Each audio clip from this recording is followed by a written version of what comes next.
Sincero. Olá, meus amigos e minhas amigas, sejam todos muito bem-vindos. Hoje eu quero fazer um react aqui sobre uma entrevista, no podcast do canal Market Makers. Eles que já trouxeram o Sérgio Habib, Ele que é o presidente da Jack Motors aqui no Brasil e que está frequentemente nesse canal, que faz essas e outras entrevistas também.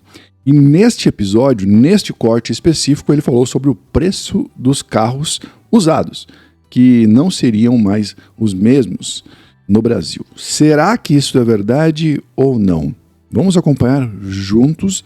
Eu não assisti ainda, vou assistir com vocês. Depois, ao final do vídeo, eu trarei as minhas considerações. Um tanto errática nos preços dos carros no Brasil, O efeito pós-pandemia e tudo mais, valorização até de carro usado. Você consegue traçar uma dinâmica de preços dos carros híbridos e os carros a combustão? Como é que a gente pode imaginar, pensando a normalização desse mercado, com agora as discussões para diminuir o imposto e um teto que chegou nos carros elétricos, caso esse cenário de fato se conclua? Como é que vai ser a tendência dos preços dos carros híbridos a combustão? O que acontece foi o seguinte: os carros eles estão ficando cada vez mais caros por causa de equipamentos de segurança que os governos do planeta Terra estão colocando nos carros. Você pega um Fiat Uno lançado em 1990, um Uno Mille, você pega o Mobi hoje, é outro produto. É outro produto. Crash Test, Airbag, ABS, ESC, que é um negócio antiderrapante, etc. Então, os carros, nos últimos anos, aumentaram muito de preço. Por várias razões. Mas uma delas, muito mais equipamentos de segurança. Segundo, as montadoras, com a pandemia, perceberam que era melhor vender mais caro do que brigar por share.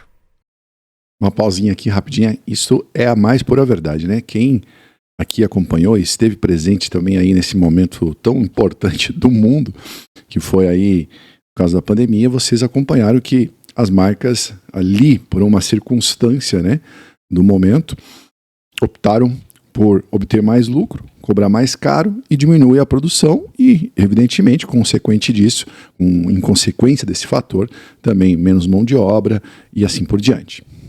Era mais saudável para elas. Não estão tão erradas. Porque, no fim, o objetivo de uma empresa é ganhar dinheiro. Mas tem que ter algum tipo de volume. Então, assim, o preço dos carros em dólar ou em euro subiu o preço de verdade, lá no cacau, depois de bônus e tudo, subiu 25% em dólar ou em euro nos últimos 4 anos, de 2019 para cá. No Brasil, mesma coisa. Preço de carro aumentou e aumentou bem. Bom, isso não tem caminho para trás. Não tem caminho para trás. Então, os carros estão mais caros. Não tem caminho para trás. Vocês acham que, mesmo com a chegada dos chineses, nós percebemos aí algumas marcas, devido a essa concorrência, que foi bastante benéfica, isso é fato, é inegável, que os preços não vão regredir de forma alguma?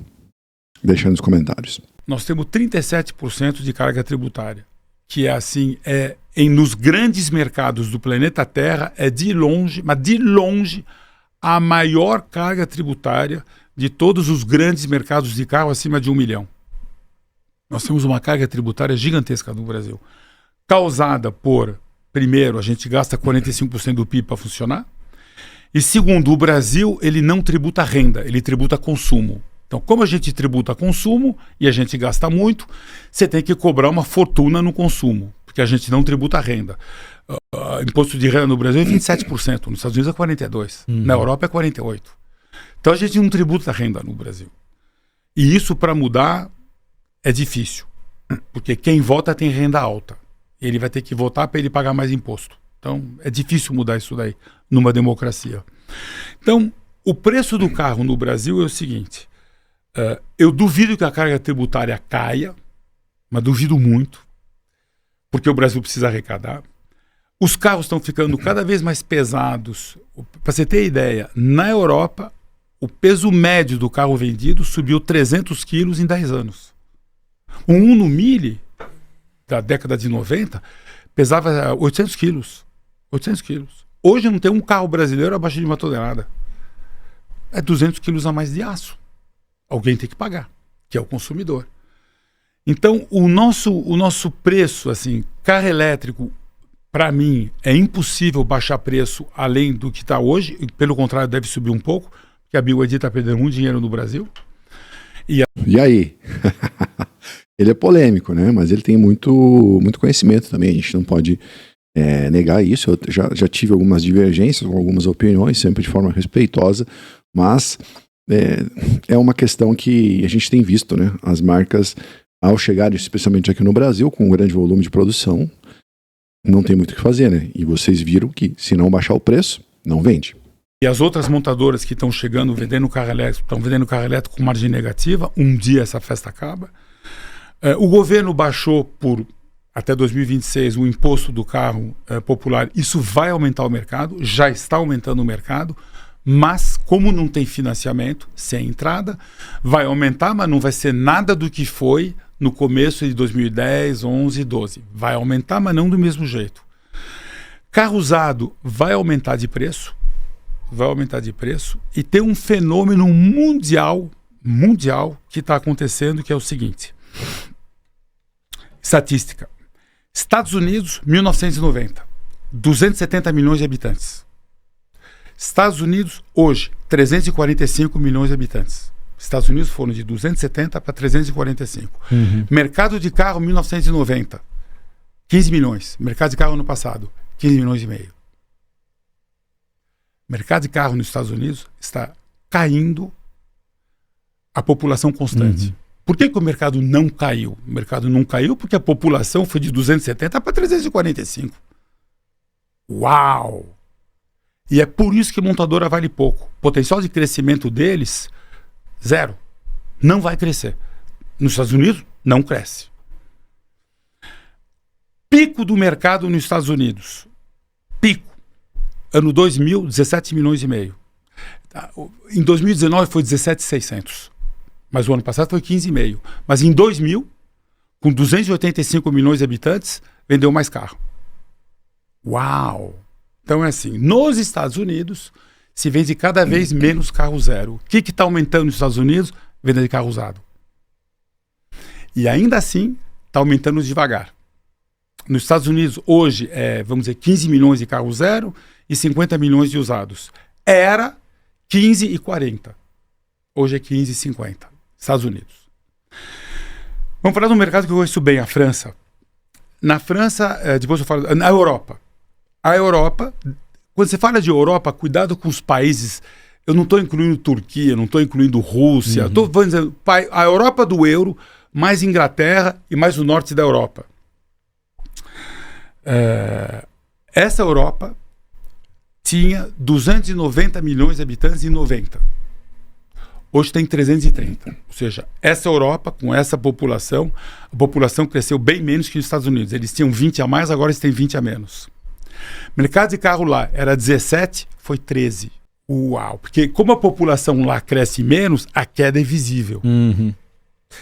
Vamos falar do mercado francês. O mercado francês, antigamente, era 2 milhões e 300 mil carros, agora 1 milhão e 700. E o mercado de usado era 5 milhões, hoje é 6,5. Então, 1 milhão e 700 para 6,5, 4 vezes. Estados Unidos, 15 para 50, 3 vezes e meio. Brasil, 2 milhões e meio, 13 milhões. 6 vezes. No Brasil, se vende muito mais carro usado do que carro zero. Por que se vende mais? Porque o Brasil não tem dinheiro para comprar carro zero. Só que o europeu também não tem. E o americano também não. Porque os preços dos carros lá subiram para chuchu e um monte de gente não consegue mais comprar. Então, o que fez o mercado de carro na Europa cair e nos Estados Unidos cair população constante? É o seguinte. Primeiro, os carros aumentaram de preço. Segundo, os carros estão durando mais. Terceiro, êxodo rural. Tem cada vez mais gente morando nas aglomerações urbanas. Quarto, eu não preciso de carro. Porque você tem Uber e outras coisas, etc. Mas uma razão super importante é a renda em relação ao preço de venda do carro. Então o cara está comprando carro usado. Porque ele não tem dinheiro para comprar carro zero. Que é o caso do Brasil. A gente não tem dinheiro para comprar carro zero. E não vai melhorar. A nossa renda per capita é baixa, média baixa, 10, 11 mil dólares, e cresce muito pouco. Então, fazer uma vírgula aqui, porque nesses pontos ele tem aí total razão em relação à produção e outros fatores. Contudo, aqui no Brasil, em relação à renda per capita, também é um fato, né? Não vamos nem esmiuçar esse ponto. O que talvez ele queira dizer aqui nessa parte principal, né, onde ele faz aqui um resumo, né, geopolítico em relação à indústria automotiva, é que esse movimento das chinesas, mais especialmente a própria BYD, ao fazer promoções agressivas no veículo zero, lembre-se, a BYD não está nem aí para o veículo usado. O quanto vai perder, o quanto não vai perder, ela não está preocupada. Ela vive de vendas de veículos, ela não vive de serviço, de veículos novos, ela não vive de serviço, ela não vive de venda de peças, nada, porque tudo isso é prejuízo. Ela não tem ainda um know-how, ela não tem ainda histórico, né, de casa aqui no país para poder, como Fiat e outras empresas que estão aqui há décadas, que conseguem, se não vende muito veículo, vende peças. Se não vende peças, vende serviço e assim por diante, né? É diferente. A BYD aí tem, nos próximos 10 anos, um grande desafio, assim como a GWM e qualquer outra marca chinesa que queira, ao contrário da Volvo, por exemplo, que é da Geely, que nunca teve operações, indústrias, nem menções de ter uma fábrica aqui, e traz a importação, esteja a tributação, a taxa de importação que estiver.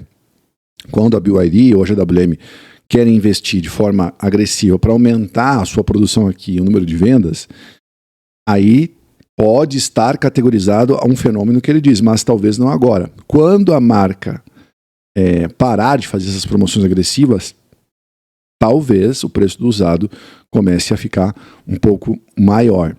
Enquanto ela quiser conquistar, mesmo com perdas e prejuízo, isso é fato, isso é certo, gente. Não acreditem, isso não dá lucro. No Brasil, não vai dar lucro até que ela consiga ter minimamente uma operação autossustentável, né? Uma cadeia produtiva autossustentável.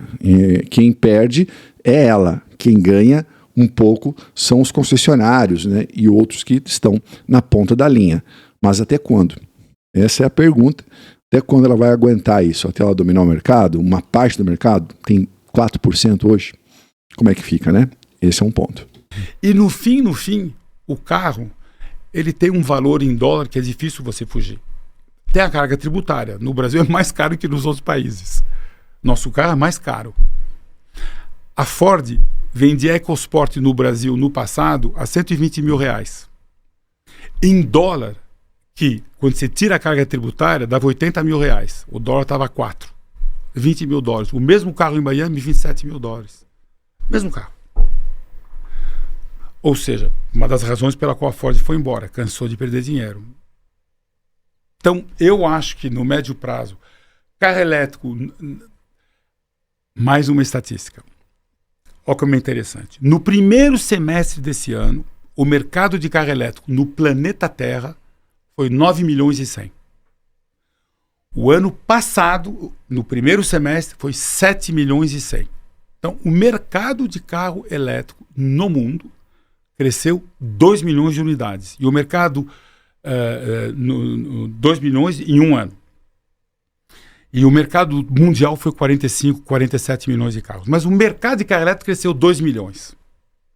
Aonde cresceu 2 milhões? 1,400 na China. 400 na Europa. Dá 1.800. Cresceu 2, hein? Você gostaria de ter visto isso antes, acredite. Eu estava pagando caro no seguro do meu carro. Quer dizer, estava... 50 nos Estados Unidos. Caiu 20% no Canadá, que é verde. Caiu 20% na Austrália, que é verde. E subiu 100 e poucos mil em todo o resto do mundo, somado. No Brasil caiu 0,5%. O mercado de carro elétrico, no primeiro semestre desse ano, caiu 0,5%. O mercado cresceu 5%. Caiu 0,5% em relação ao primeiro semestre do ano passado. Ou seja, no Brasil, o mercado de carro elétrico não está mais crescendo. Aí o chinês chega, lança carro elétrico e ele fala, não, mas é com o meu lançamento o mercado vai crescer. O mercado não vai crescer Porque no Brasil, se você tem um carro elétrico, você não vai para Paraty. Se você mora em BH, você não vai para a praia. Então, é um carro urbano com limitações. Que é o seguinte, um HB20 ou um Fiat Mobi, eu consigo viajar. Com carro elétrico, não consigo viajar. E aqui eu entro no ponto que eu sempre trago nos meus vídeos, né? Carro eletrificado. Para você que entra na eletrificação, deseja, você tem que ter ciência de que é uma compra por perfil de usuário. Regionalidade, local, condução, modos e uma série de outros pontos que você, se ignorar isso, vai acontecer como muitos já aconteceram. Vão passar pelos mesmos problemas que muitos passaram. Uma grande parte dos meus clientes já compraram um carro, não se adaptaram, tiveram a compra por impulso, verificaram que poderiam fazer melhor e me procuraram para dar um apoio para escolher um novo produto de acordo com as suas questões, de acordo com a sua condição e perfil de uso. É o que eu sempre falo aqui. Quando você se alimenta por conteúdos e por pessoas que vão, né, a depender da situação, um que mora no extremo norte, outro que mora no extremo sul e outro que mora no centro-oeste e outro aqui no sudeste, aqui no sul de Minas, são clientes totalmente diferentes. As dificuldades, carregamentos e uma série de outros pontos, quando se ignora, é certo que você vai ter problemas. A consultoria do Sérgio Habib deve ser muito, muito cara, né? Talvez você não possa pagar para ter uma consultoria com alguém que tem muito know-how e conhecimento. Ponto, isso é o fato. Mas eu tenho certeza, eu não sou o Sérgio Habib, mas eu tenho certeza que a minha você pode pagar. E é aí que eu te faço um convite para clicar no link que está aqui na descrição desse vídeo e no comentário fixado, onde nesse link você fala diretamente comigo no meu WhatsApp.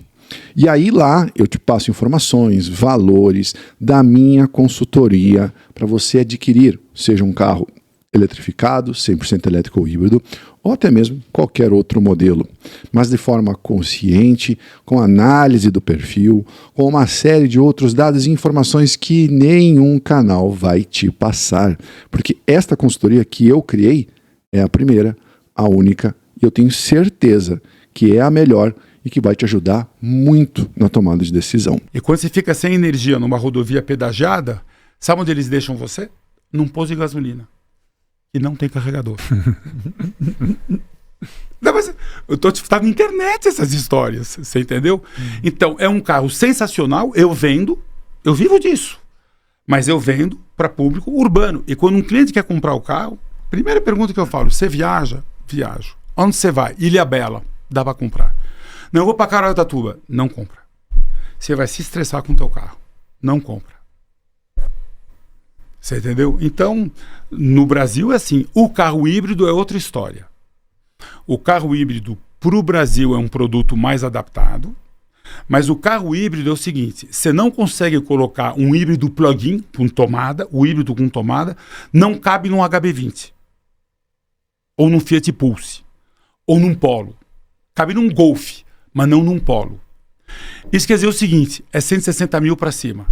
Você tem toda a parafernália do carro a gasolina, toda a parafernália do carro elétrico, uma eletrônica super sofisticada para os dois conversarem, e para caber tudo isso num carro, você tem que ter um carro de 4,50 metros.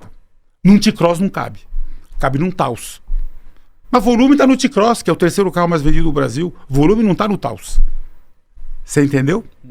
Então, o que acontece? Você falou de carro híbrido, você está acima de 160 mil. Ela tem 450 mil carros por ano. E você tem todas as marcas lá. E a Toyota lá tem 20% de share. E é assim, quando você tem uma concessionária de qualquer marca, não entra um Toyota usado nos teus usados. Por exemplo, eu sou Volkswagen, eu tinha 2 concessionárias Volkswagen. Nunca comprei um Toyota usado. Citroën, nunca comprei um Toyota usado. Ford, eu tinha 12 Ford. Nunca comprei um Toyota usado. O cara que tem Toyota continua com Toyota. Porque o que ele quer é paz de espírito, bom valor de revenda, ter certeza que o carro não vai quebrar, etc. Então, esse tipo de cliente, ele não muda de marca. Ele é extremamente... Você não consegue crescer muito de share. A Toyota, para crescer no Brasil, tem que lançar uma jabuticaba. O dia que eles lançarem um carrinho pequenininho com motor 1.0, 1.0 turbo, eles vão para 15% de share. Por que não fizeram? Burro eles não são. Porque eles fizeram a conta, falaram, bom, eu vou ter que vender o preço da Fiat, quanto sobra? Esquece. É isso. Por isso que a Fiat, você olha o share da Fiat em 20 anos no Brasil, e sobe um e desce o outro, e sei lá o quê, e a Fiat está lá tranquila entre 20% e 23%. Quem sofreu muito com essas marcas chinesas que chegaram? A Jeep. A Jeep tinha 8% de share, hoje tem 4%. Caiu de 8 para 4%. Por quê? Porque o Compass, pimba na gorduchinha, pegou bem. Porque um Compass era um carro, agora está com promoção, por 150 mil você compra um, mas eu estou sempre trabalhando com preço de lista. Um Compass é acima de 160. E você compara um Compass e a tecnologia de um Compass com a tecnologia dos carros chineses, gente, nem dá para comparar. Mas o problema é o seguinte, é um mercado limitado. Já o Renegade, que está velhinho e tudo, 120 mil reais, aí sim, mas aí carro chinês não consegue chegar nesse preço. E híbrido, então? Híbrido é acima de 160 mil reais. Não existe híbrido mais barato. Na Europa é a mesma coisa. Tem outra coisa que acontece com o híbrido na Europa, que a gente tem que ver o que acontece na Europa, né? Na Europa é o seguinte, primeiro, venda de híbrido não está crescendo. Venda de híbrido depende de regulamentação. Como aqui, venda de carro depende de imposto. 0 para carro popular. Com motor 1.0, turbo ou não. Flex. O híbrido é o seguinte. O híbrido 0 na Europa é 7 a 10 mil euros a mais do que o equivalente à gasolina. Então, um Golf híbrido plug-in é 7 a 10 mil dólares a mais com o mesmo equipamento. O Golf é 7. O Renault Megane é 7. O Peugeot é 10. Por quê? Porque o Peugeot mantém o mesmo motor a gasolina. De maneira geral, quando você bota um híbrido plug-in, você coloca um motor a gasolina velhão, barato, já pago, porque senão o preço do carro sobe muito. Híbrido plug-in, 3 anos depois, de 6 anos não existe ainda. Híbrido plug-in, 3 anos depois, é o mesmo preço. Ou seja, hoje, na Europa, um Golf híbrido plug-in e um Golf a gasolina 2022 é o mesmo preço. Alguém perdeu 7, 8 mil euros lá no meio. Por que o carro desvaloriza tanto? Porque o híbrido plug-in, se você não carrega ele 3, 4 vezes por semana, você tem um carro que pesa 400 quilos a mais à toa. E tem um monte de gente que não tem carregador em casa. Eu sempre falei isso para vocês. Você tem um híbrido plug-in, eu vou fazer minhas programações, a limitação é o maior erro que você que quer entrar na eletrificação dos híbridos plug-ins, aí você vai na onda da farsa da autonomia e vai ficar usar com limitação. A tal farsa da bateria infinita. Gente, não caia nessa. Você tem um híbrido plug-in? Tem como carregar? Uma coisa é não ter como carregar. E outra coisa é tê-lo como uma fonte de recarga na sua casa, onde quer que seja. Recarregue, se possível. Ando dentro do limite do modo 100% elétrico. Chegou em casa, recarrega. Sai no outro dia com a bateria inteira. Para você eliminar a entrada do motor como um gerador com um carro pesado, motor aspirado, e você, né, com a sensação de que ele já tem lá 200 e poucos cavalos, nossa, mas mesmo assim, mesmo com este motor, este carro tem um torque maravilhoso, você está tendo um consumo igual ou pior que muitos carros aí, na média, populares, ou turbo 1.4, ou qualquer outro modelo. Então você tem que ter essa estratégia. Caso contrário, você vai trocar 6 por meia dúzia e um problema por outro. Isso é um fato. Bom, aqui basicamente é isso, e ele traz aqui pontos bem relevantes, né? Nós discutimos aqui alguns deles, né? Durante este corte aqui do canal Markers, né? Com esse que já é Orconcourt, né? Que está sempre aqui nos podcasts, que é o Sérgio Habib. Em relação aos preços, né? Que ele comentou, que nunca mais seriam os mesmos, eu acho que depende muito aí de um novo ajuste que essas marcas chinesas vão ter. Né? Hoje, nesse mercado, quem faz esse barulho, apesar dos grandes prejuízos, é a própria BYD. Isso é um fato. né, e com carros já datados, estoque gigantesco e assim por diante. Já os veículos da GWM, vocês podem acompanhar, eu trago para vocês sempre no começo de cada mês, aqui a FIP, os gráficos, as desvalorizações e como funciona. Então aqui sempre no começo do mês, de cada mês, ali quando as FIPs são atualizadas, os números de vendas também, eu trago para vocês e é uma enxurrada de vídeo por dia, né, na casa de 4 a 5 vídeos por dia das marcas para vocês terem acesso a essas informações e saber onde vocês vão colocar e apostar todo o seu dinheiro, certo? Tirar dinheiro das suas ricas, suadas economias. E aí vocês podem perceber que os veículos da GWM desvalorizam menos que a própria BYD, né? Essa é uma política da empresa e a BYD com certeza vai ter que se ajustar porque ela não tem crescido de 24 para esse ano. Vai crescer mínima coisa, talvez nem cresça tanto, né? E vai, principalmente, pode até crescer em número de emplacamentos, gente, tem que entender isso. Uma coisa é emplacar e outra coisa é ter lucro.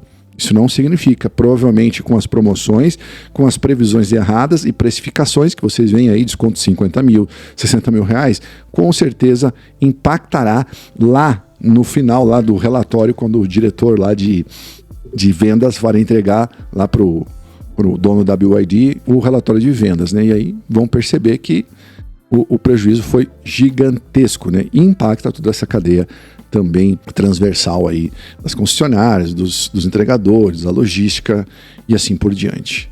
É um desafio, pode ser que, de fato, se a BYD cortar esse tipo de incentivo até acabar aí com seus grandes estoques, os preços aumentem, mas parece que eles estão bem obstinados. Será que serão os verdadeiros, os novos kamikazes aí da indústria automotiva? Pode ser que sim. Vamos acompanhar e eu trarei aqui para vocês essas e outras informações. O que você achou da entrevista e do tema que o Sérgio Habib no canal Markers trouxe para nós? Escreva nos comentários o que você achou, qual a sua opinião, qual a sua visão e vamos bater um papo. Se inscreva no canal, ative o sininho das notificações e deixem o seu like. Um forte abraço, fiquem com Deus, até o próximo vídeo. Tchau.